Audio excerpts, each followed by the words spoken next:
So Okay. introduce us, Max, and away we'll Yeah. go.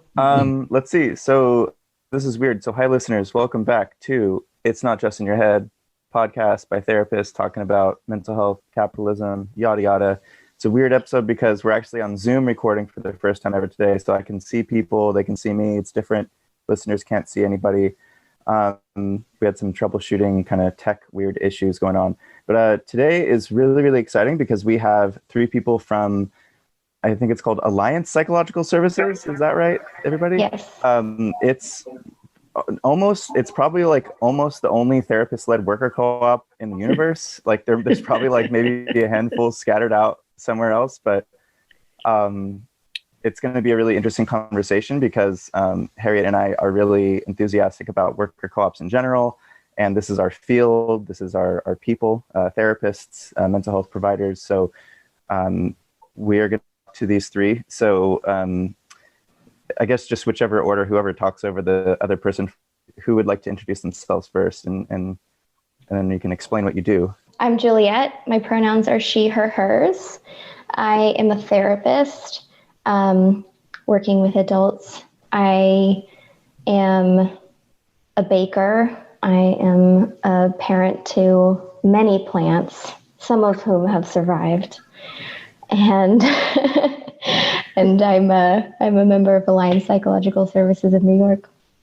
My name is Cara. I am the administrator here at Alliance Psychological Services of New York. So I kind of mainly do the books. So anything financial related to the organization just isn't too hard in a service-based industry. I also am the HIPAA compliance officer, and I'm also known as the chief networking officer. I like to talk to people. And I have been with Alliance for 2 years now. I'm Billy. My pronouns are he, him, his. I am a clinical psychologist, and I am the first member of Alliance Psychological Services. And just so happy and excited to be able to work in this fashion with this set of relationships with my coworkers. This is something, and we'll talk about this more in a minute, but this is a model that I didn't actually even know existed until a couple of years ago. So it's really exciting to be a part of this. Super. Yeah, thank you all. Yes. We had, I think, like 2 or 3 questions. It'll probably flow conversationally as usual, but maybe if you just wanted to start on explaining like why, this is probably just a big question, but like, well, maybe like what is a worker co-op, if you want to start there, or like why did you choose to form as a worker co-op? Is that an okay place to start? Yeah, absolutely. Okay. Well, so a worker co-op, is one, people are generally familiar with the example of like a housing co-op, where the people who live there own the building, or, like a food co-op, the people who shop there kind of own that business. So in our context, a worker co-op would mean that we are together sharing ownership over this business that offers a service, in this case, psychotherapy. Well, that's a really exciting and unique thing. Max and I hadn't heard of it. And we wondered, why did you decide to go to this model? Well, so, I mean, I guess I came in because I attended a conference.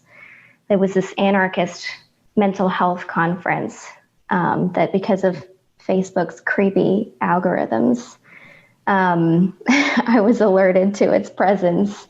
Facebook thought I might like that. How considerate. And it was one that Billy was a part of organizing. And then that led to a phone conversation. I contacted Billy after that, and then I expressed interest in kind of this idea that was floated around at the conference, and later got an email with just about the greatest opportunity I've ever heard of or been had access to, and it just spoke to all of my non-hierarchical leanings and leftist leanings and intersectional feminist leanings, and my dreams for being passionate about leftist mental health. And so that's kind of how we hope people will get involved in it. It's less of this. We're looking to kind of lean away from this founder-centric idea of like some great visionary has this idea for this thing that they're going to call a worker co-op, and it's gonna be a big thing. It's huge, and then everyone else joins in. This has flowed from some long lineages of developing ideas around anarchy, around worker power, intersectional feminist, anti-capitalist theory. And, Billy kind of had done a lot of groundwork from the things that he's learned about that. If you want to jump in, or Cara, if you want to jump in, because they had kind of come together before me. Yeah, I mean, I think from the vantage point that we have right now, which is that we really, really are enjoying this experiment that we're embarked on. It's feeling successful in a number of ways. One of those ways is the fact that it does pay our bills. So we're able to make a living doing this. And then another way is just the kind of human feeling that we have working together this way.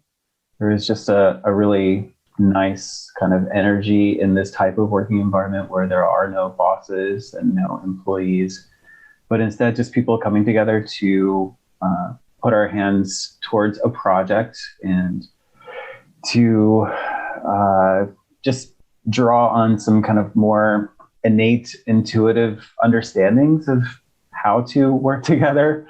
There's a sense of kind of unlearning a lot of what capitalism has taught us, and also in unlearning a lot of what imperialist, white supremacist, capitalist patriarchy has taught us, in just relating to each other in ways that are probably like much older and have a much kind of stronger foundation in the history of our species. And, maybe it's not so surprising that like cooperation turns out to be a thing, an experience, a phenomenon that just kind of feels better. And there seems to be a fair amount of anthropological evidence that supports that.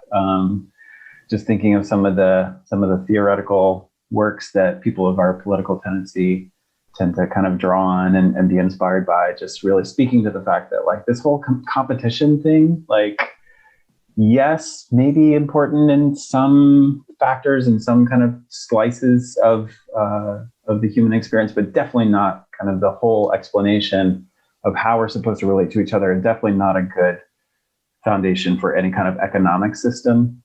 So we're enjoying kind of relearning or learning for the first time some things that have been known by a lot of people older and wiser and smarter than us for thousands, if not hundreds of thousands of years. I guess kind of the exciting headline is it really seems to be working in a way that's like very tangible and felt to us right now. What do you actually do together that you wouldn't do if you were in another modality? What is it like? How do you talk? Do you have conferences? Do you present clients to each other? Do you have formal meetings? How do you cooperate? No, I can speak to this one as the administrator who doesn't hold a professional license in an industry that is so regulatory, right? I think one thing that makes us really unique is everyone has an equal say. So we function really democratically, and that doesn't necessarily mean like we vote hands up in the air, hands down on every issue. But we have conversations with each other, and we trust each other, and we agree on a lot of things, but we also critically push back on ideas, and we challenge each other. So we typically meet once a week on Fridays, 12 to 1 p.m. Eastern, if anyone was curious about that. But, we meet and we have a little agenda, and anyone is welcome to put anything on the agenda. So it can be clinical, it can be non-clinical, what have you. And we just discuss things, transparency, like friends. We curse in our meetings. There aren't any stipulations on that. And we kind of just act like our truest selves. And that's how we've kind of formulated our business operations. That's how we've figured out steps moving forward, particularly in regards to, how we practice therapy, how we conduct ourselves as a business, and currently how we're looking to expand, because we are at a point where we are seeking additional therapists. Do you present cases to each other and then sort of formulate a response collectively? Sure. So that's something that, Billy and I are doing more of an anarchist spin on this idea of supervision. So technically, Billy is my supervisor. According to, we're making air quotes right now. We love air quotes in this org, by the way, just so you know. That's something we do together, is we put air quotes around all kinds of things. But yeah, so the state does require, I am a licensed massive social worker. So the state does not allow me to practice what they would call independently. I'm going to put air quotes around that too, just for fun. But yeah, like I technically need to accumulate supervised hours. So I do that, and Billy, signs the paperwork. And between the two of us, we've worked it out. We've just been sort of experimenting with this process of what is it like when we have people who have different levels of experience. So Billy has been practicing a lot longer than I have. And we also have different types of lived experiences that we take into account. And sometimes being newer to the profession makes it so that there's a little bit more flexible thinking that can have value in some ways. So we've taken all of those into account, and then figured out that I'm probably going to be focusing more on talking about clients in our meetings together. About my clients based on my need for support and what I'm perceiving that I'm needing. And also, we've been experimenting lately with what if I could learn more if we alternate talking about our clients? What if that's a way to integrate knowledge and to share skills? What's your experience been with that, Billy? Yeah, that's exactly right. We've been kind of enjoying the process of, again, kind of unlearning some hierarchical structures, which we have absorbed from the environment that we all grew up in, and just really kind of directly challenging those and kind of playing with those variables in creative ways, and learning a lot from each other, and just being able to kind of comment on that process as it's unfolding.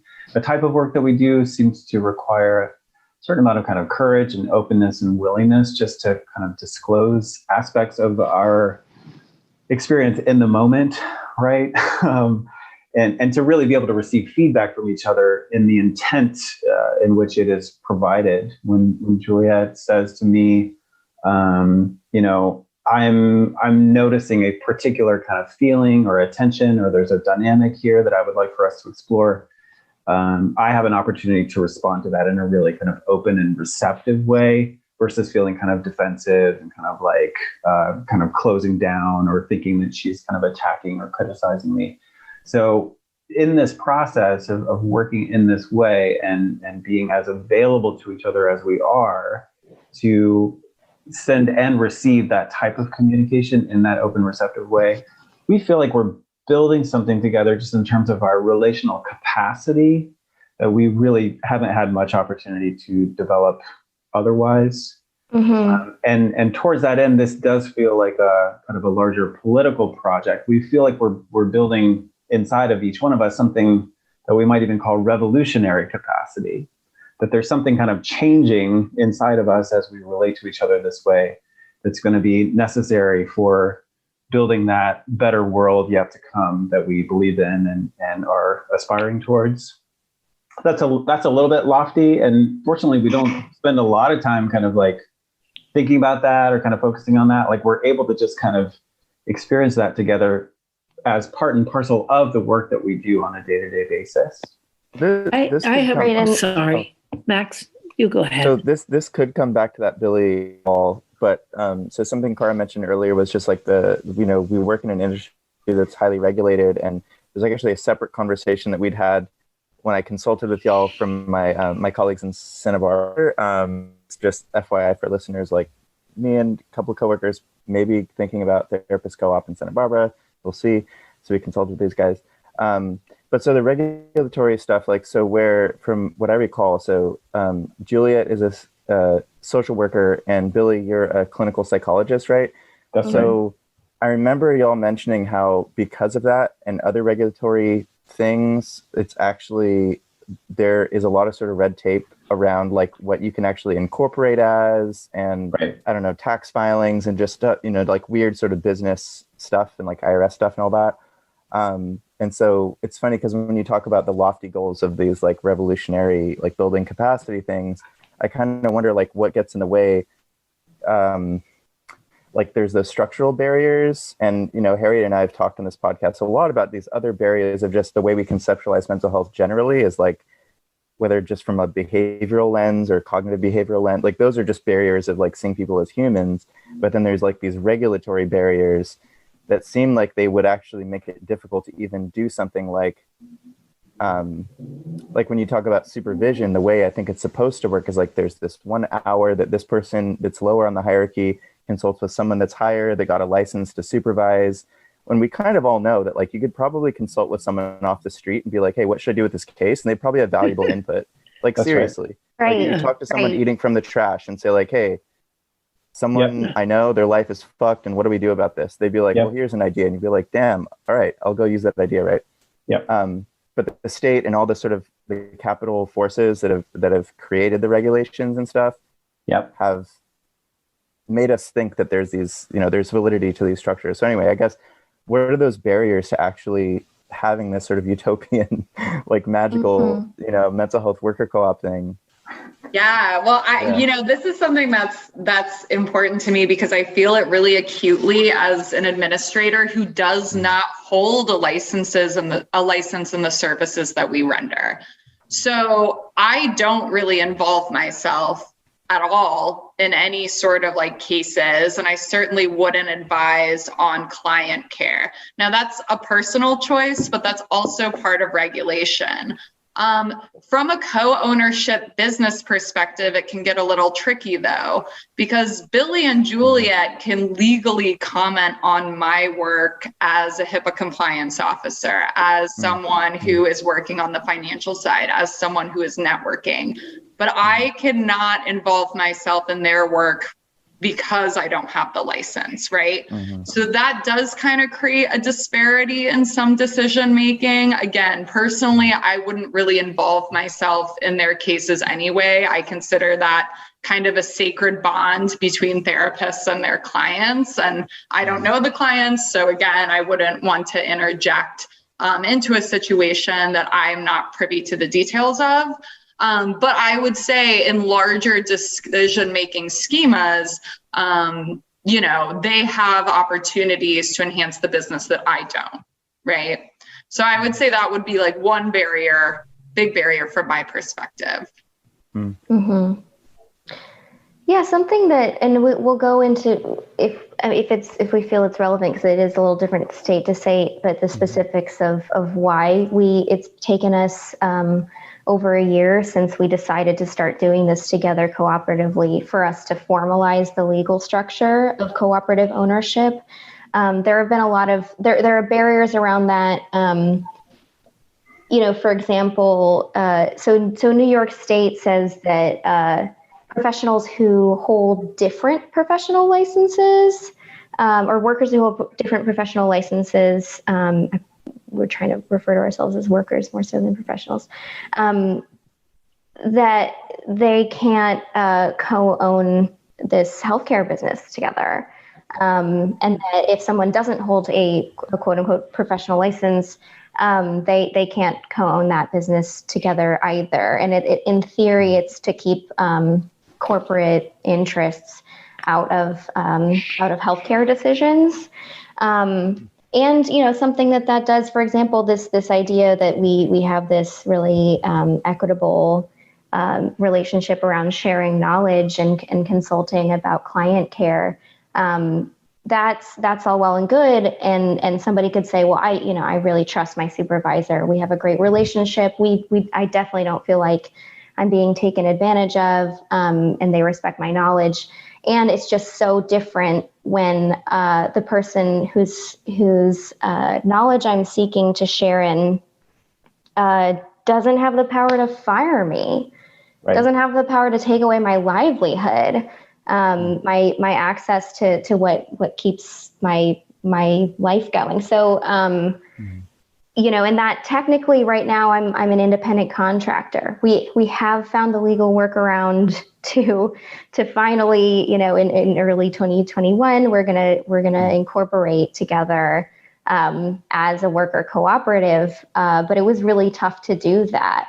And it really is completely different, this relationship, when I'm not feeling like I'm meeting the need of a boss, that we're kind of meeting each other's needs together.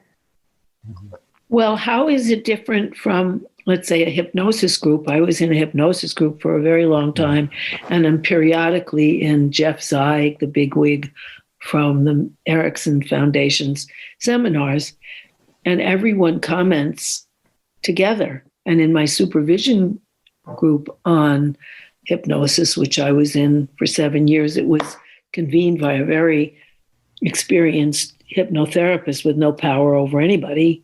I guess she could make fun of people, but that would be it. But we presented cases and got each other's wisdom on the cases. And it was very collective.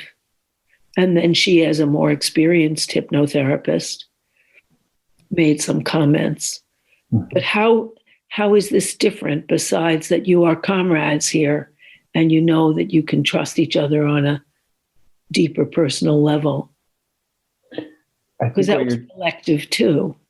I think what you're describing, that the quality of the environment that you're describing, is what I would like for us, especially when we reach a larger size. Right now, it's just Juliet and I discussing the clinical aspects of the work. And our schedules are both so full now, providing the client care, that the time is pretty limited for us to even do that case consultation that we really enjoy. It's just like, it's a lot of fun. We both feel like I'll speak for myself, that I feel like I learn a lot just hearing Juliet describe her work with a particular client. So when we have another therapist or two or three who wants to come and join us, then I'm picturing that those meetings will look a lot more like what you're describing, Harriet. Now, the other question is a bigger question. How do you see what you're doing being part of a transformation of a capitalist economy into a cooperative economy? Or don't you go there? We absolutely do go there. I think, so we were talking about this just a little bit beforehand, and thinking about how this actually would never have happened if there wasn't already a worker co-op movement, and already a transformation of capitalist society happening. So we're not inventing this. We're figuring out what we need to do to make it work in this particular profession, and in providing mental health care in our state, in our community. And this is already happening. So we're drawing inspiration from anarcho-communists. We're drawing inspiration from a lot of groups that we've been working with in the New York area and across the country, and actually in other countries as well. from people who are invested in the worker co-op movement, who have their own worker co-ops, who are dedicated to supporting worker co-ops.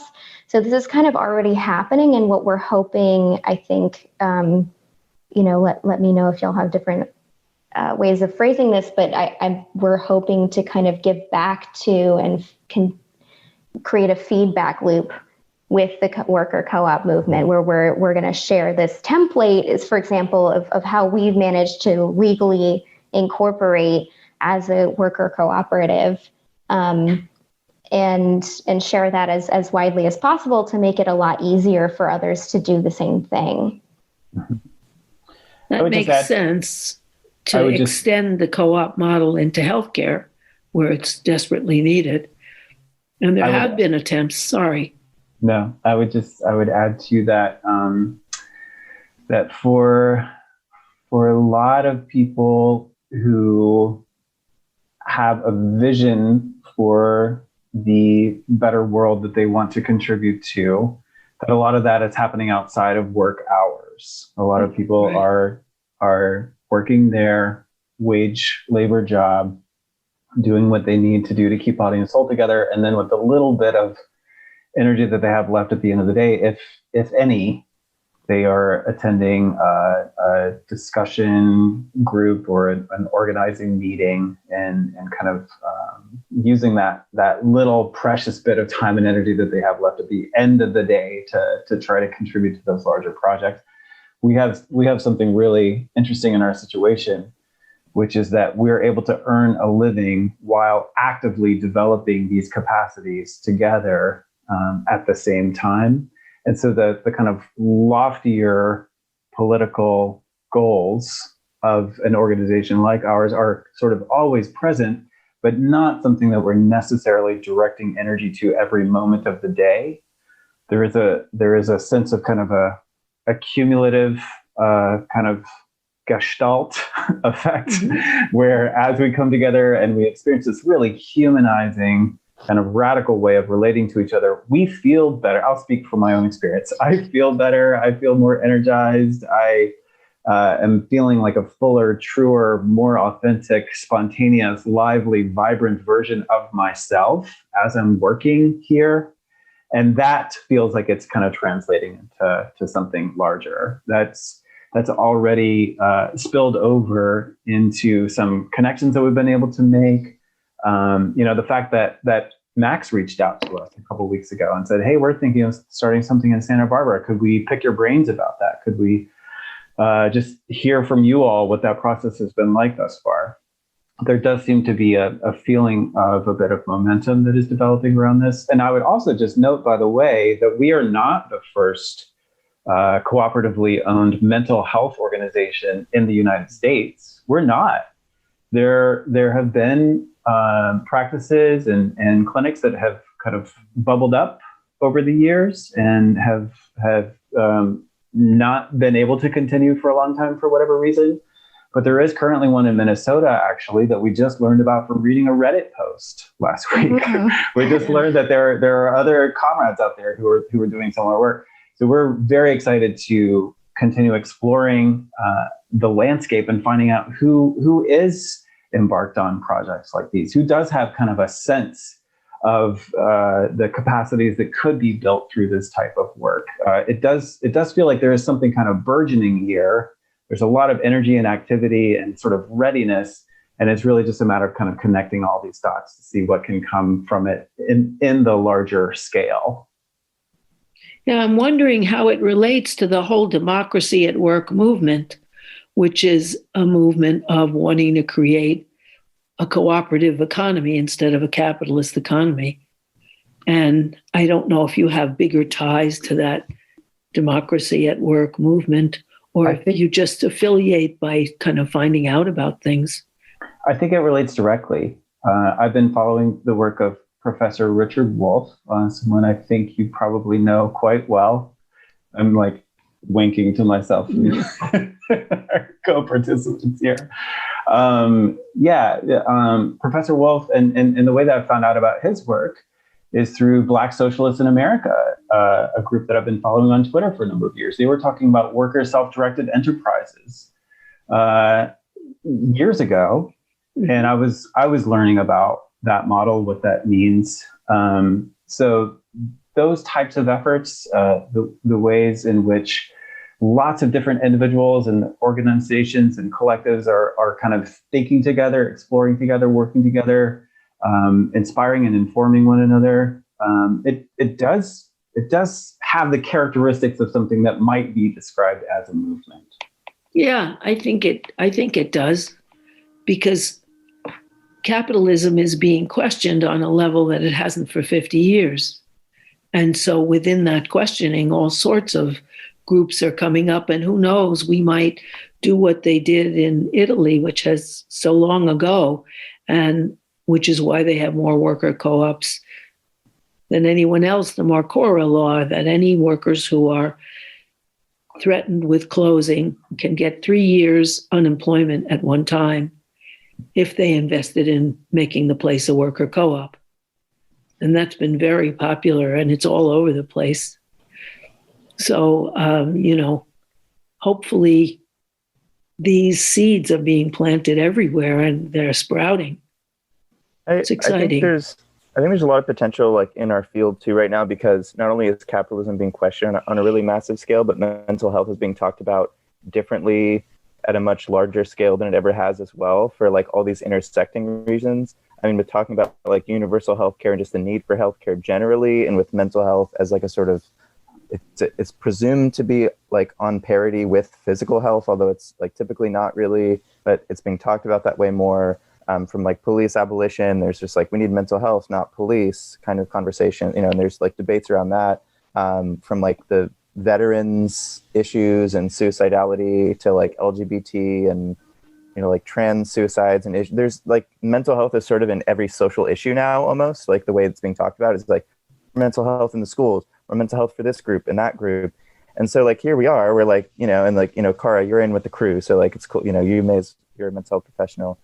You're close enough, but like we're sort of, we're in this like interesting moment where, I don't know. I mean, I sort of assume that most of us like didn't go into it with, well, there's usually some grandiosity and like, I'm going to save the world for a lot of us that do it. But I think like, as there's a sort of class consciousness building and there's this interest in mental health with like not a great understanding of what mental health is even. I think when people talk about mental health, they're like, oh, have my kid go see a therapist for an hour a week, and then they won't want to kill themselves anymore or whatever. And we all know, like, no, there's like this larger existential fabric that's like, and socioeconomic fabric. And so we're like, it doesn't actually work that way.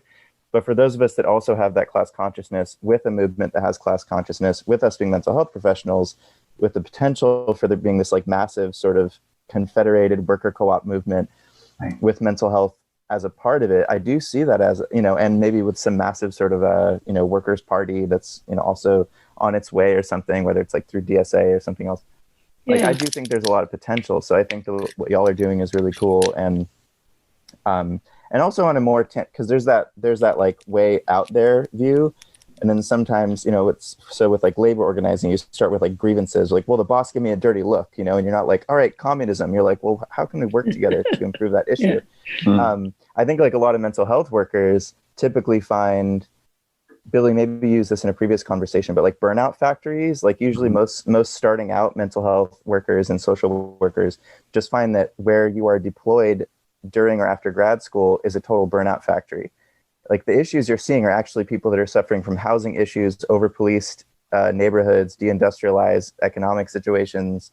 You know what I mean? Like there's those issues, and it's like therapy and like social workers aren't going to help with that. Like we need universal shit to solve those issues, but we're deployed into these situations. And so mental health work also becomes this like depressing thing where you go in and you find that it's not actually working the way you thought it would.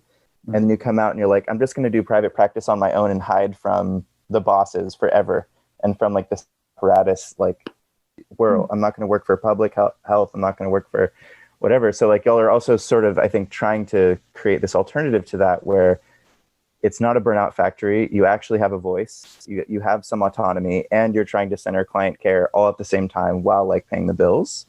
Mm-hmm. I think for most mental health workers, those things all mixed together is not really on the radar. So you're putting it on the radar, and that's really important that it's out there. as a possibility Mm-hmm. to be cooperative in the way you deliver care. What development, which I think is healthy, I think it's in Minneapolis, they have it that if there's a mental health emergency, because a lot of people call because there's somebody went off his meds or somebody's freaking out, they don't send cops, they send social workers, which is a recognition that emotional problems don't need a beating, they need understanding. Yeah. And as people question the police, then people's problems, when they become really explosive, have a chance to be dealt with in a way that understands that this is a crisis in a human life. It's not a crime. And I think your co-op can be really part of that cooperative idea that these are not diseased. These are people with problems and we want to help. I think it's a great idea. And the more publicity you can do around it, especially in our very backward field, which is disconnected from the social and political context of our clients, it's really important. Sure. And I think this is sort of, it's not even really like our idea. And this is not even so much like, people are suddenly questioning capitalism. I mean, the capitalism, imperialism, they have always been questioned by the people who are impacted by them the most. So that this has always been going on. And so that this is kind of, I think what we're doing is less, inventing a vision or something like that, and more so we're figuring out a way to configure a cooperative workplace that can make these things more possible while providing healthcare. So we're just kind of bringing all these different pieces together to see how they can work in our particular situation. How do you handle what to charge people who come in for mental health care? That's a really good question. We're always kind of balancing a couple different values against each other. So we do really care about the health and well-being of our workers. So we're really trying to kind of get off of that burnout track that Max was talking about earlier by centering the worker, providing a wage that's fair, providing working conditions that are sustainable. And so, of course, that's going to cost money, right? So where does that money come from? So then that gets balanced against the question of, okay, but wait a minute, aren't we trying to serve poor and working class people? Aren't we trying to provide health to the working class? Or are we trying to actually empower the working class in a way that's going to assist in kind of the larger revolutionary objectives of our organization? So isn't that a bit of a zero-sum game? Sometimes it does feel like that, but the conversations around that, the way that we negotiate that, we find very energizing and empowering as we're trying to kind of navigate and negotiate these different demands. So presently, we have struck a balance that does allow us to feel relatively well cared for ourselves, and also being able to provide a lower than average hourly rate for the services that we provide. And one of the reasons that we're able to do that is there is no boss at the top siphoning off all of the profits. Right. So there's just more to go around without some owner who is commanding all those resources and then just kind of doling out the little bits that otherwise would be provided to the workers. Yeah. So when there's more to go around in that way, we just have more ability to determine how we're kind of divvying that up, how much of that is going to ourselves and our own needs, and how much of that is going to subsidizing the cost of the hourly session. So that is one piece of it. The other piece of it is I'm on several different insurance panels. So I'm being paid by these horrible megalithic corporate entities that we absolutely feel so much wild ambivalence about even being in relation with at all. But that is a way that someone else is kind of paying for those services and Right. aren't needing to. Yeah, we've been able to, for example, like if I were operating by myself, my business would have failed. I would not have been able to stay afloat. But because we're pooling the what we get from insurance companies and from clients out of pocket all comes together, and then we all pay ourselves the same hourly wage, and then when we're negotiating with clients, and I think this is also a really revolutionary thing that happens that's kind of more subtle, just the conversations that we have with clients when we're deciding what the fee is going to be. We're able to be transparent about the floor of what we are able to charge, and then also stay afloat. And we can kind of talk about like why that is and what's happening, and have a really transparent conversation around that, and then talk to the client about what their needs are. And a lot of times they're shocked that they don't have to provide me with like all kinds of complicated documentation to show that they need a lower rate. Especially this year, we've been seeing the beauty of, as clients, during COVID, their financial situations are fluctuating so wildly. They'll come in and just be like, I'm sorry, I can't, we're going to have to discontinue for a while. I can't keep paying the same fee. And, there's no company policy that says like, this is the fee. So if you can't pay it, goodbye. I'm able to actually go back, talk with Billy and Cara at a meeting, or, on our chat, and say, this client can only pay this much for a little while. What can we offer them? And I am often able to really quickly get back to that client and say, what if you didn't pay at all for your sessions this month? Or like, what if we cut it in half? And then we can kind of just be really in touch with that being, I'm transparent about this is an ongoing conversation, because we do have to kind of stay afloat. But if we're able to, like, it's not going to cut into my personal wages. That also takes it away from them feeling like they're affecting me super personally. If I'm charging them less, it's like, oh, our business can handle this currently, and I'd really love to make the sessions possible for you during this time, and we actually can. And I just want to. Oh, sorry. I just want to emphasize how important I think this is to the clients to have power in the financial relationship with their therapist. So instead of us being like, oh, you had a life circumstance that makes you unable to pay, well, it's still going to be $70 an hour. Can you pay it? No. Well, unfortunately, we have to discontinue the relationship. I mean, that's not conducive to the growth of a business. And more importantly, it's not conducive to the mental health of a client who has been with us for however long and is looking for the help. So I think what's cool about this model is we can turn to a client and be like, okay, well, what can you afford? And they're like, okay, I can afford this. And we're like, perfect. And almost always we can accommodate that situation.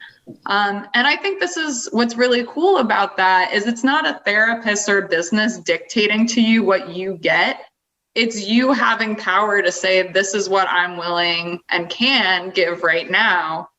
And the therapist working with that and the business working with that. I would hope that really builds trust between us and our clients. And I hope that helps empower them and feel like they have even more control over their mental health and more control over the relationship. And we have a lot of examples of this bearing out. We have examples of someone coming in, being able to pay us $50 a session, then something happens, they're not able to pay anything at all for a while, and then they get a job, they have commercial insurance, all of a sudden we're earning $130 a session from that same client. So when we are able to take that longer view and really center a trusting relationship, And when we can communicate with them very transparently and honestly and say like, look, you know how businesses go. You know the bills come due every month. Like, you understand our situation, and we are going to do the best we can by you. That pays off in ways that these much more kind of elaborate and convoluted sliding scale policies don't seem to bear out. This is like a little bit of talking shop. I know, Harriet, you want to go soon, but so like a burning question, because like it's since I learned about this model called the Solidarity Co-op, it's like half worker, half consumer co-op. So like 50% votes, 50% votes kind of thing. I've only heard of it tried in a couple ways, but like I've been wondering, like, is it possible to do a thing where you have sort of like client membership dues essentially that are within some sort of sliding scale, just like a union or something like that, where it pays for a certain thing, you know what I mean? And then like clients get a vote. Like, have you all explored that kind of idea? Because I've wondered if me and others start something of like trying to set something like that up, so it's like a sustainable pool that like client members are actually paying for themselves to help, you know what I mean? Or would that, I mean, Cara, since you're like more of a money smart person, like, does that sound like crazy? I sound like or the token capitalist of the group.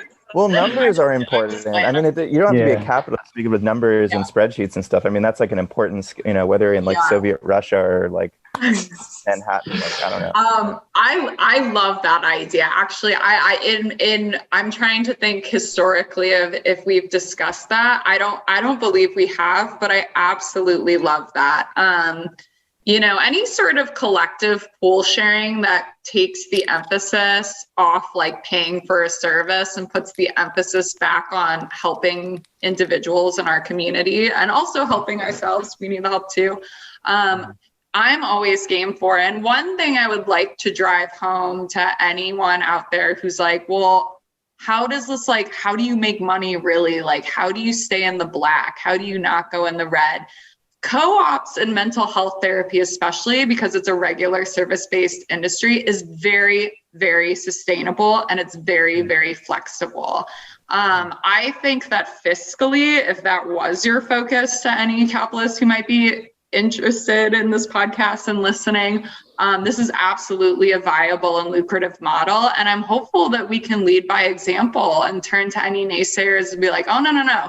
Not only are we keeping the ship afloat, but we're actually making a profit as well. Yeah. I think it's important for people to hear that, and hopefully it eliminates some fear for anybody who is looking to pursue this model, but is also, worried about their own personal finances and their work-life balance. This is a very viable, flexible model. I'm going to have to bow out now because I have to go at 5:15. I have to be somewhere else doing something else. So I want to say thank you, and bye-bye. Thank you, Harriet. Thank you. Bye. Juliet, you had a reaction to that. Do you want to share? Just kind of close out, or actually, I'd be willing to just go longer too if y'all want to. Yeah.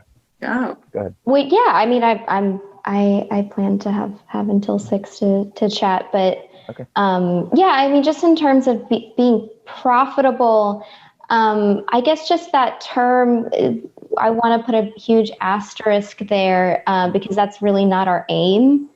Our aim is KTBA, keep the boat afloat. That's our one financial requirement.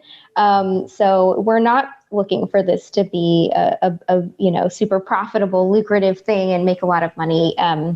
We do want to communicate that it is viable, and that I think rather than emphasizing it being profitable, like really what we've been able to do that we want to communicate as possible is that we are able to offer ourselves a wage that we're feeling is fair. We're able to work consistently towards offering more benefits to workers in this co-op.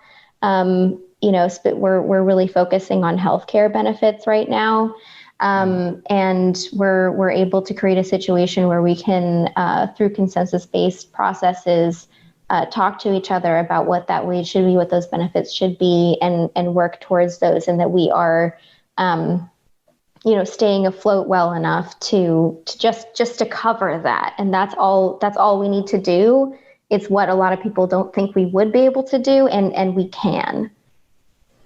Well, if I could like socialist explain or like translate what Cara, because like when I heard profit, I mean, I think that's important, Julia, like you kind of clarifying, like we're not talking about profit in the capitalist sense, but just like any sort of like Marx nerds, like labor theory of value and like the like profit really being in capitalism, it's the whole purpose is to basically like pinch pennies out of workers to create a surplus to make more money, right, for whoever's able to squeeze money out of the worker and not work, right? So it's like when y'all talk about profit, I don't think you mean it in that way. I mean, maybe I don't know if it's a semantic thing, but just like having a surplus, like there's extra money for now based on the decisions you've made, but it's not for like, oh well, let's invest that in like a hedge fund or something, or whatever. I don't know anything about like investments, right? But it's like that's not what the purpose is. The purpose would be either for a rainy day, for health benefits, for a new bigger building or something. You know what I mean? Right. Like it wouldn't be for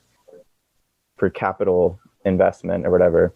Or that's what I'm assuming, right? Based on no, not at all. If anything, it's going in. I would say the two things that are surplus, which I am kind of interchanging surplus and profit here. Again, the aim isn't to just like make a bunch of money and then liquidate the business and walk away. That is not the aim at all. The aim is definitely to keep going.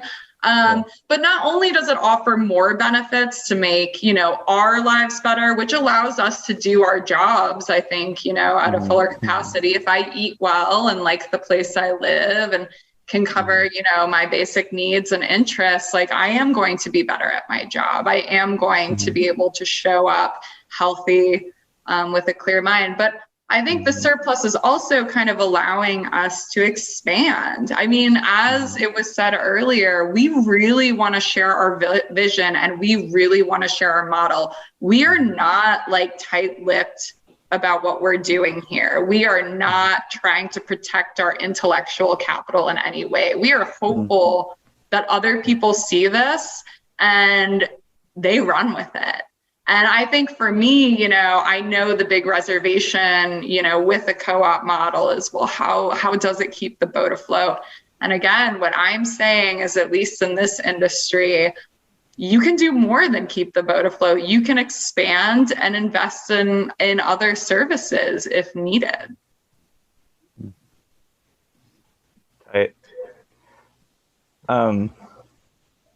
This is the first ever episode where Harriet has like bounced out. So now I'm all alone. I feel like I'm like cold and without a blanket and sad. No, y'all are sufficient to keep me psychologically safe. We can Max, I'm excited to, I'm like, I didn't have anything planned. Like, I'm happy to keep talking. Are there other, should we do like Robert's Rules of Order and like do a consensus thing or something?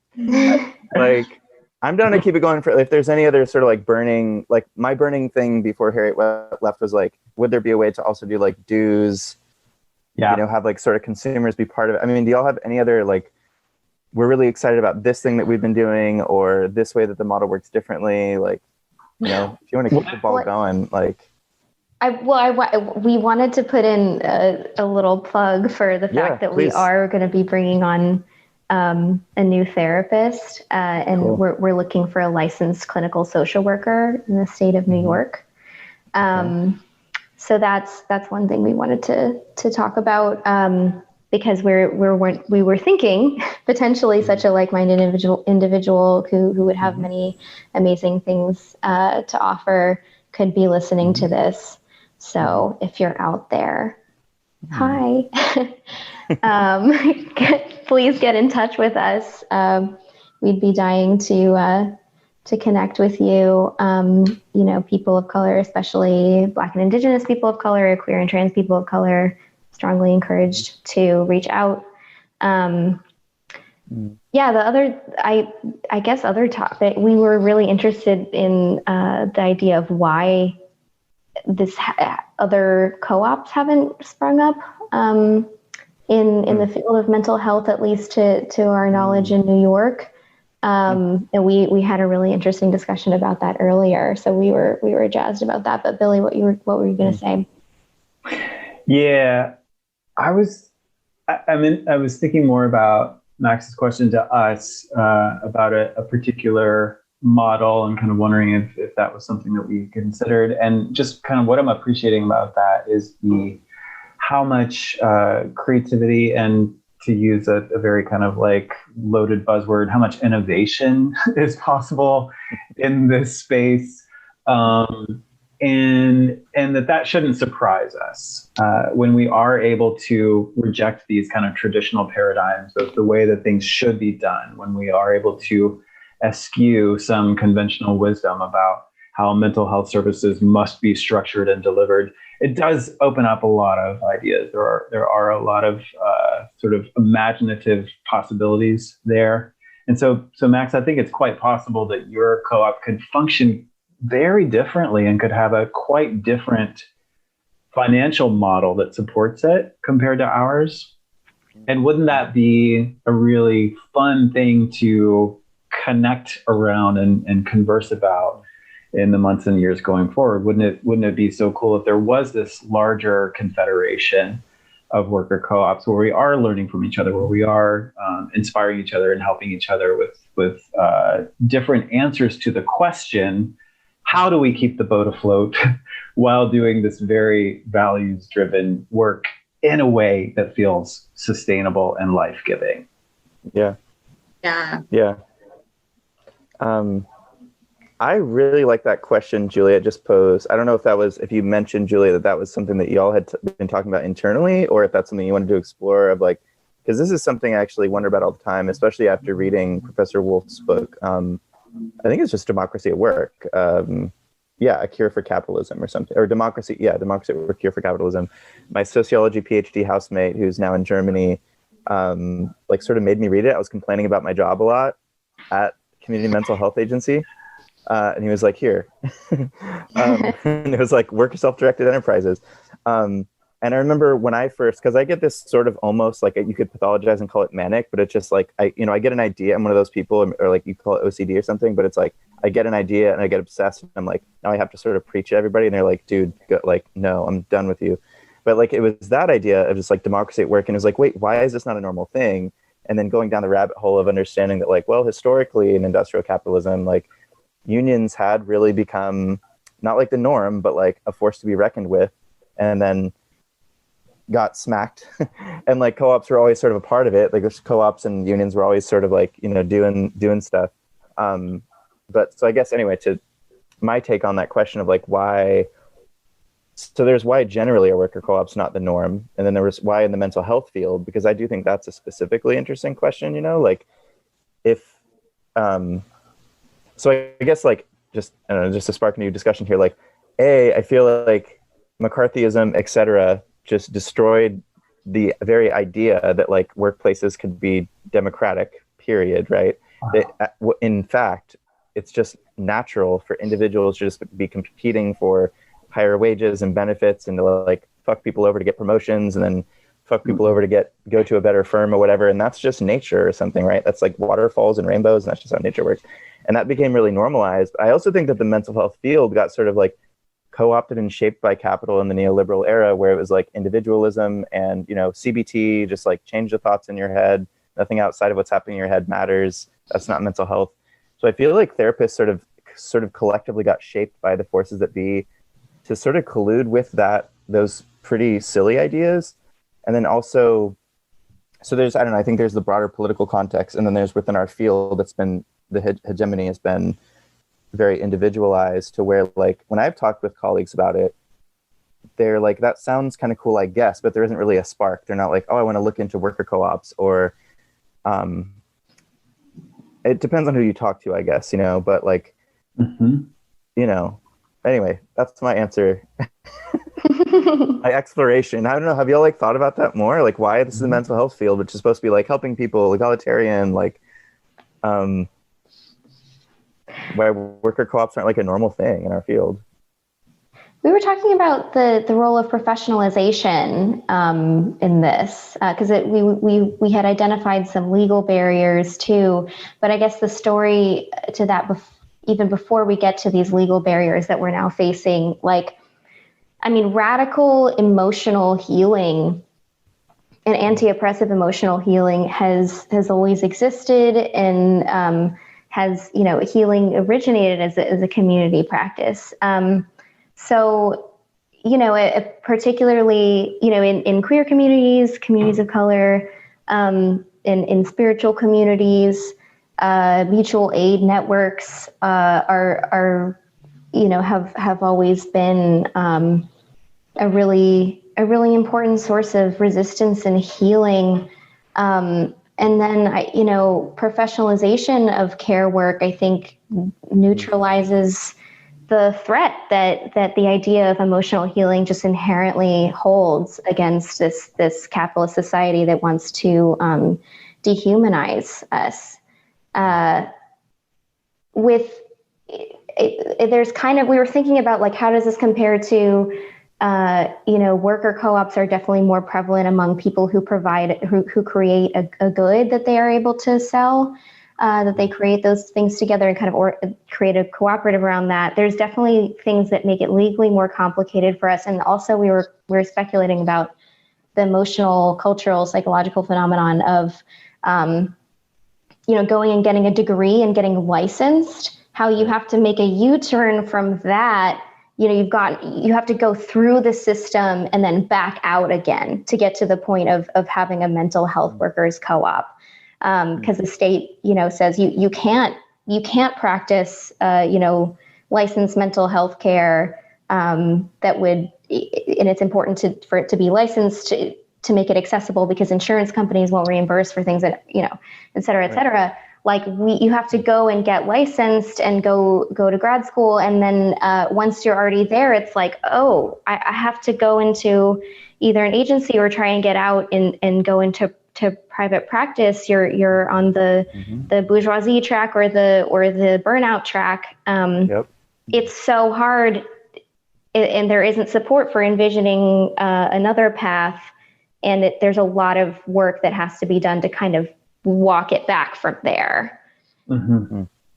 Wow. Right. If you're entering a training program to become a professional, it's implied, even if it's not directly stated, that you are now becoming something other than a worker. Right. And so now you have chosen a side, and you are now siding with the ruling class, even if that's not necessarily your intent going into that. Mm-hmm. But I think a lot of that has been very, very deliberate over the decades. And we have an opportunity to kind of analyze that, critique that, think about kind of what our participation is in those structures and systems. Is it possible? Is it possible to go and get that degree and then kind of excise yourself from that world and function in a different way? Not fully, not completely. I and Juliet are still governed by rules and regulations of the state in which we practice. We still complete these forms to renew our licenses. We obtain continuing education credits. We are still very much participating in that system as it has been laid out.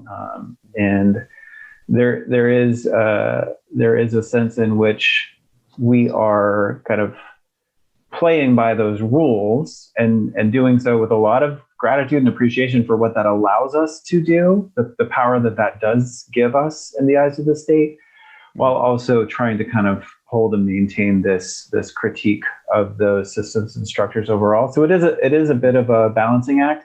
And that's one way in which the worker co-op is so helpful for our own political development and consciousness. We're able to just kind of check those things against each other. We're able to kind of notice ourselves operating on autopilot or just kind of just adhering to the received wisdom uncritically, but then to kind of pause and stop and check and converse about that and sort of remember who we are and what we do and why, even in the midst of kind of all of these structures that are imposing down on us in that way. Do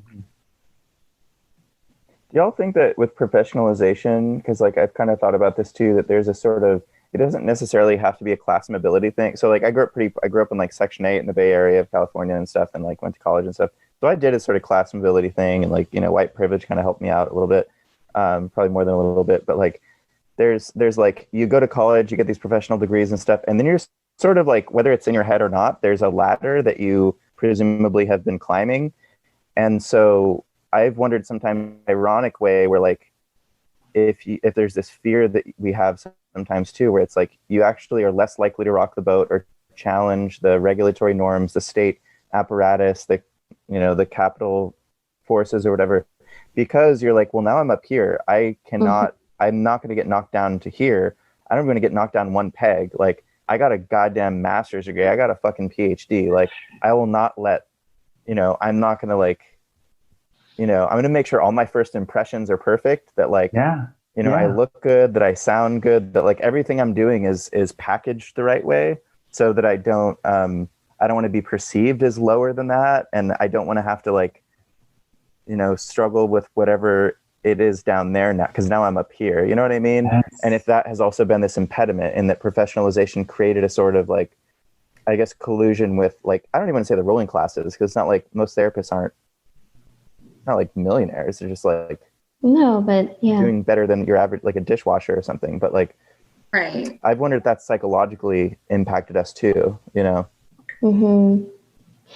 So. It's hard to envision. I think something that we hope to do is articulate what's gained when you do, you know, we maybe aren't making as much as, you know, someone who's in private practice who caters to wealthy clients might make.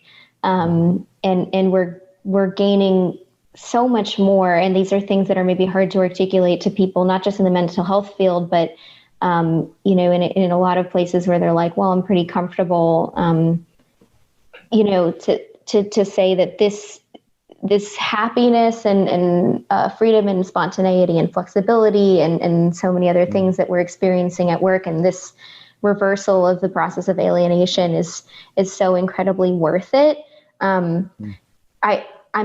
I feel like what I'm gonna share now I'm not gonna share any details that would be outside the bounds of confidentiality, but we've got editing in case that's, but just that I've talked to clients who, you know, have experienced upward economic mobility and are kind of having these really burning questions in these in their professional work environments about why they're so miserable, and why who they are at work, and how that contrasts with maybe radical values they hold outside of it, and how in the world are you supposed to reconcile those? But there's such a long way that they've come from, you know, from struggling financially to feeling a lot more comfortable. And I love that I haven't quite figured out in clinical practice how much to talk about my experience at work, and how that personal experience of what we're doing can inform what I have to say to clients. But I do love that it just, at least I'm holding within myself a sense of possibility that I hope to articulate more and more to clients of what a workplace can look like when it's cooperatively run, the way that we do, or the way that so many other people are about to figure out how they're going to do, the way that they want to do it. I'm really curious about how the idea of professionalization affects the clients, right? Because on the one hand, you know, society has done you wrong, and you seek help to kind of navigate that, right? By going through to a therapist. And you go to them because they have this like level of expertise and this training, and they're there to help you. But at the same time, there's a hierarchy there, right? Like, you know, it's less of a partnership and more like, well, what should I do? I think sometimes. And I'm just wondering, like, how do you guys, I know I'm not necessarily the one who's supposed to be asking the questions in the podcast, but I think, I mean, I'm curious, and hopefully some listeners are curious too, like, you know, how do you guys navigate that with clients? You know, this idea that you are there with an expertise, a professionalism to help them with specific needs, but also you don't want to create this like air quotes intellectual imbalance. I found that one thing that doesn't help is very glibly disavowing power that I actually do have. so when I'm like, nah, like we're equals, it's cool. Like let's just talk. We're just friends, man. We're just friends, man. Cool therapist. The truth that is not acknowledging is the fact that I actually do have the power to like diagnose this person, and like I'm in a contractual relationship with the insurance company that's going to determine whether or not they're allowed to receive these services. So there is a gatekeeping function that I do have as a virtue of my profession. So my starting point is to acknowledge those factors and try to be real about those, and then to invite a type of relationship that is honest and aware of those variables, and yet also still trying to reach across those functions and features to something that does actually feel like trust, something that does actually feel human. So a lot of times it's almost kind of in spite of all these different paradigms and systems and structures that we're able to experience something that feels truly comradely in the therapeutic alliance. Juliet, what would you say about it? Definitely, yeah, acknowledging the power that is there, and I think that's something that they give lip service to when they in school, when they are telling you about being a therapist. They're like, oh, it's a position of power, so be mindful of that. And you're like, oh, cool, got it. Day one, check, covered. But I think that's another thing that those conversations that we have around fees, that greater level of transparency, that helps create the frame for having conversations about power, that there's more acknowledgement of the money aspect of things and how that factors into the power relationship. And I think the fact that the consultation that I participate in around my work with clients is non-hierarchical, and that we are working on between the two of us, trying to address, like speak to and start to level some of those power imbalances, and just name and hold the ones that we can't address. That supports me working in a way that I think clients can maybe feel, and that I hope that they do feel. And yeah, in work with clients, I think I've often run into a lot of times folks kind of wanting me or requesting of me. Wanting, is that what work is that word doing there? Requesting of me to tell them what to do in certain circumstances, or kind of like expecting a different level of wielding authority. And those conversations themselves have been really productive. And I feel like there've been some cases where, like, a year into working with a client, they're like, I think I'm just now starting to not be totally frustrated by the fact that you're not just like telling me what to do. Yeah. Mm-hmm. But again, like that, then I find myself going back to, okay, but yeah, what am I making certain power invisible here? Mm-hmm. Why is it feeling less like that? Yeah, I feel like I used to struggle with this more, and now y'all are making me think I should struggle with it more again. Because I guess I just see it as like a sort of dialectical dilemma of like, yeah, on like you started with it, Kara, of like on the one hand, nobody would like come to you for help if they didn't believe that there was some sort of, it doesn't have to be a hierarchical thing, but there's something special and different about there's knowledge and experience, and maybe, from a professionalist point of view, it's like the credentials actually mean that you actually are more likely to help more than like talking to your aunt or the guy on the subway, or like, you know what I mean? Like there's a, it is a service, it is a professional service, and it is a healthcare service. So there's that, like people come to you with that assumption, and if they're paying out of pocket, or if they have to send a super bill to insurance or something, it's like, well, you kind of like better fucking help, right? Like, why the fuck would I be paying you? You know what I mean? Like, but on the other, yeah, it's weird because sometimes, like, I mean, I found that I was sort of the modality wise, I was trained in a DBT, dialectical behavioral therapy, more than anything else, which is actually super, well, it is very dialectical, but like, it is super like homework driven. You're supposed to give like what's called diary cards where people actually track their emotions and problem behaviors and prompting events and skills. Like they're circling things and checking boxes and they're going to skills groups and stuff. And it's like a shit ton of homework and like behavioral analysis and stuff like that. And so I actually found 90% of the time, if I went in guns blazing, like, here's the check boxes that you're going to have to do as me as your therapist and stuff, because that's kind of what I was told to do. I mean, you want to do rapport building and stuff, but I found that like 90% of the time people would just like never do it, and they'd kind of get weird. They'd be like, no.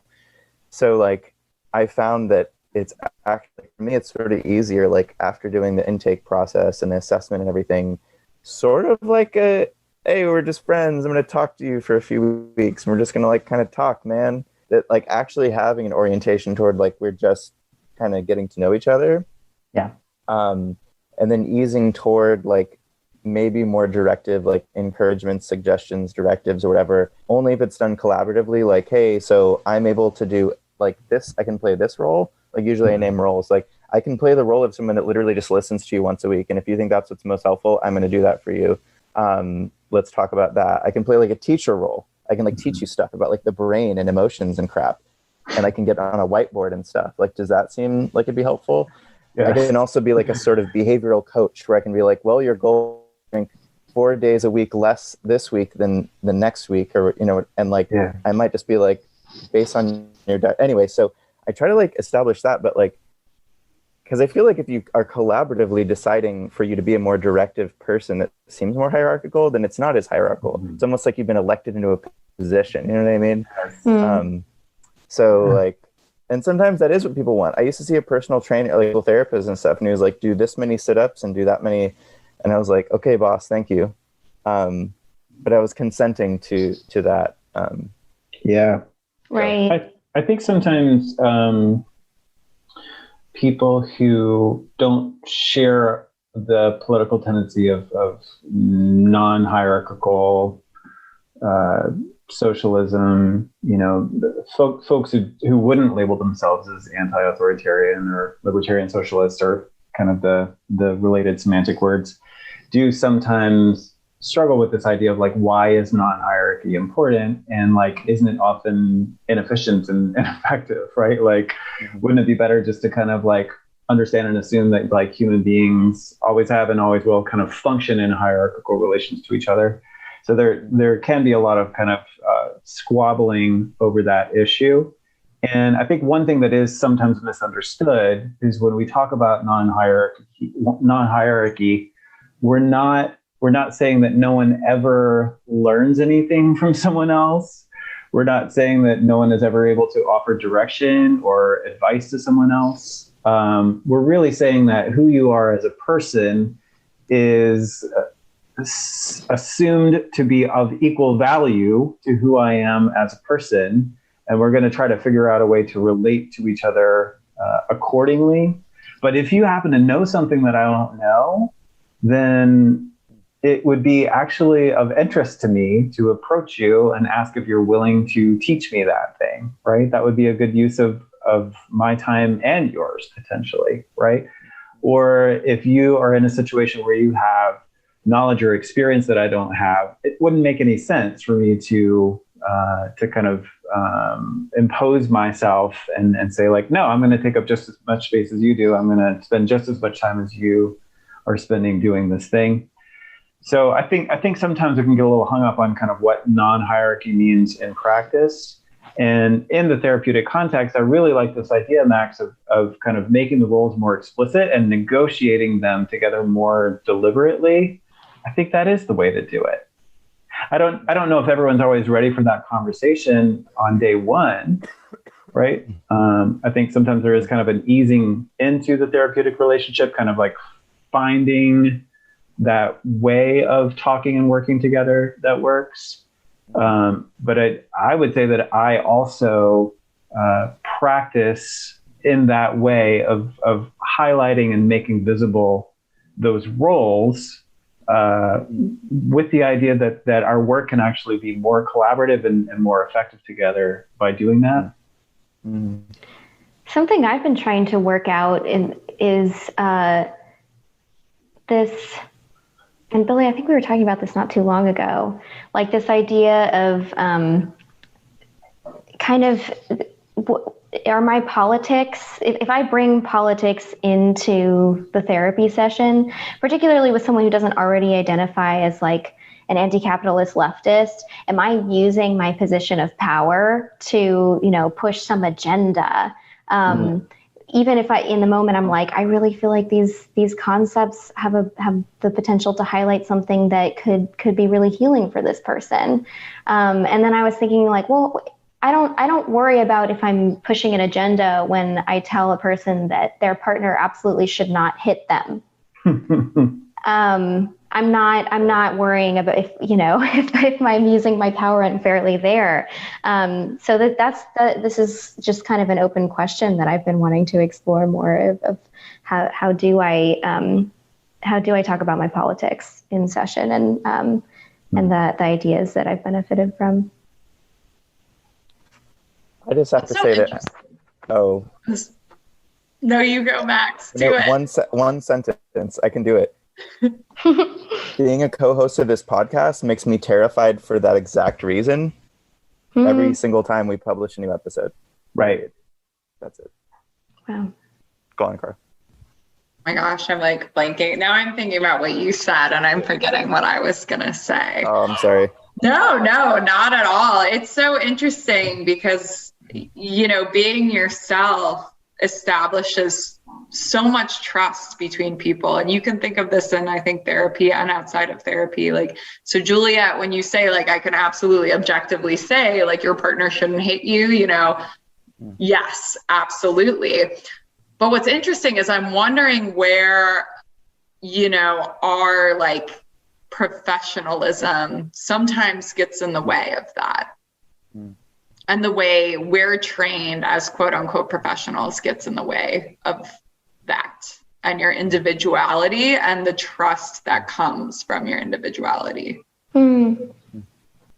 I was just thinking about it. Yeah, absolutely. I think about effectiveness sometimes. Well, this is like a sneaky thing, I guess, like where sometimes in the back of my head, this is a little bit of a DBT training thing too. Actually, I use like self-harm, I guess, trigger warning, self-harm. Like self-harm is a thing because DBT works specifically with a lot of kind of self-harm, suicidal behaviors. And in my training, it was like, so when you get a client that is engaging these behaviors, from the DBT lens, you are actually in the back of your head, you're trying to figure out, and this is actually kind of similar to like a labor organizer, similar kind of organizer. You already sort of have a goal and you are already sort of imposing a goal on the person. And the goal is for them to not kill themselves. And subsequently, since self-harm behavior is, we call it parasuicidal behaviors, although I actually feel like that should be debated, but that it's parasuicidal behavior since you actually want to get a reduction down to like a never ever like self-harming again kind of thing, right? But at least that was the training, is like you want to, in the back of your head, you don't run in guns blazing like I'm going to make sure you never kill yourself or cut yourself, but you're actually sort of employing strategies that are supposedly the most effective to get there without directly saying, hey, I'm going to get you to not cut anymore. And I guess this is just coming up because there is a power dynamic thing and a professionalism. There's all the things we just talked about tied into that. And there's like an ethical question on some level. And this is like probably a whole other podcast episode, but is it even ethical to try to get someone to not kill themselves to begin with? And that is also, because from an existential therapy point of view, that shouldn't at all be at all. But then there's insurance companies and there's liabilities, and there's like if someone killed themselves under your care and then you get sued and you go to court and they're like, it was your fault and now you lose your license, like all those things are hovering over us. And so so even like whatever, so this goes back to like, domestic violence as well. I actually think there's similar things where it's like you could not be directive about it. You could have in the back of your head, you're like, I'm going to get her to leave and find a safer thing or something, right? Or them to leave. So I don't know. Anyway, that was just a rant. I don't know if y'all have like. Totally. You also can't get someone to leave capitalism because no one that we work with can. Sure. Yeah, Max. My job would be easier. Yeah. If I didn't have to employ 8th grade algebra all the time. Yeah. Those are really good questions, and I do find myself I sometimes find myself thinking about what is my investment in this person staying alive? Is that a purely kind of noble and good intention? Is there some cost to that person's agency and autonomy in that kind of being the goal that is, or the objective that is always kind of held over and above all others? So these are questions that I allow myself to privately have and continue to toe the line as it is kind of currently laid out to make that the priority. I think I would feel more comfortable kind of thinking about that more critically if there were a different kind of environment, a different regulatory environment. If there weren't fears about losing one's license for kind of asking open-ended critical questions about that. So, yeah. But I am, I do, like I stumbled across a discussion on Twitter recently about the Anti-Natalist Movement, which is basically people saying, I didn't ever choose to be born. Oh, right. Right? Like I didn't necessarily want to be here, so shouldn't it be my choice as to how long I continue? So I think there's really interesting theoretical basis for those questions, and that's not the kind of thing that clinicians are usually allowed to entertain or think about very much. Right. Y'all, I need to jump off of here and I actually have a client call I have to do at the top of the hour. Okay.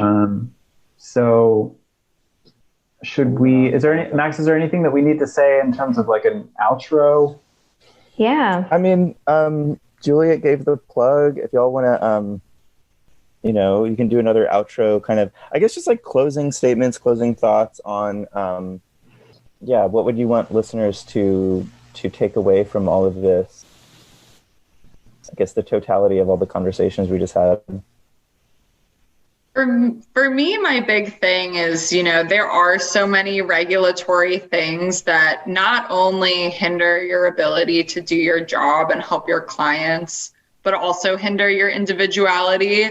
And then what I see more with what I do here is there's a lot of like fiscal reservations, especially around starting a co-op, because even if you are anti-capitalist, the reality is we live in a capitalistic society and you do kind of have to keep the boat afloat unless you're incredibly privileged. So the point I want to drive home is that there is kind of, at least what we're finding, a magic bullet. There is a way to have your autonomy and a way to practice the way you want to and still comply enough with regulations to be legally viable and keep that boat afloat. So don't be scared of the co-op. The cooperative ownership model is relatively uncommon in the United States compared to other places around the world. And we should not understand that fact to mean that it's not working. We should not attribute that to any kind of questions or problems with the model itself, but rather see that as the function of neoliberal capitalism at work. Of course, we wouldn't know that it was possible to organize in this way. Of course, we wouldn't know that it was possible to experience so much vibrancy and livelihood and humanization in the workplace. Capitalism would want us to actually never stumble across that information. So this model is absolutely viable. It does take a bit of effort. It does take a bit of self-education to kind of figure out how it works. And I would say the most important factor is just the willingness to trust your comrades. That really has been the key ingredient that has allowed this to work for us. So if anyone is listening to this and thinking of starting something like this, if you can find people that you trust, that's probably going to ensure success more so than any other factor. I would, my closing statement would be to therapists, healers, mental health workers out there who are interested in working cooperatively. We need you. We need you so much, and we're so excited for this to be a thing that more people do, and we are really excited to be a resource, and also like way more excited to receive skills sharing and knowledge sharing from others who do experiment with this in their particular contexts, with their lived experiences, with their work experiences, to hear what y'all figure out. And we'd love to be in contact with you. We want to federate with you. We want to really create something together. So we just want to be available for that. And there's just so much more knowledge that is already out there that we can sense on a metaphysical level that is way, way, way broader than anything that we've shared today. And that we're really hoping that having put this out there, we'll kind of get in touch with that more. Woohoo! It was cool talking to y'all while being able to see you too. It was the first time we've ever done it for the podcast. I'm glad we were able to solve the tech issues. It was a pleasure to meet all of you again. Well, especially you, Cara, because I already met the other two. So hello. Hi. Thank you for helping keep the boat afloat and all that kind of stuff, and the really, really important knowledge you have and carry with the co-op. Will do. Okay. Thanks, y'all. All Bye. Right. Bye, everybody. Bye.